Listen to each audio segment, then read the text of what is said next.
शंगला जिला के बशाम में चीनी इंजीनियर्स ते आपघाती हमले के हवाले से अहम इंकशाफ सामू अची विया आहिनि।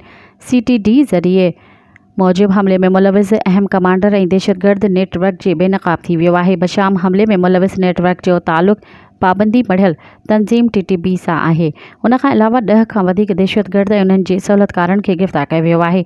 ज़रियनि ॿुधायो आहे त आपघाती हमले आवरनि जो ताल्लुक़ अफ़गानिस्तान सां आहे। हमलो कंदड़नि खे अफ़गानिस्तान मां आणींदड़ कमांडर खे बि गिरफ़्तार कयो वियो आहे।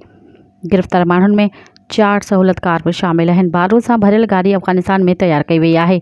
ज़रियनि वधीक ॿुधायो त बारूद सां भरियल गाॾी चमन जे रस्ते डेरा इस्माइल ख़ान जे इलाइक़े दरा ज़िंदा पहुचाई वई, जिते चिकदरा पहुचाईंदड़ ड्राइवर खे 2.5 लख रुपया भाड़ो अदा कयो वियो।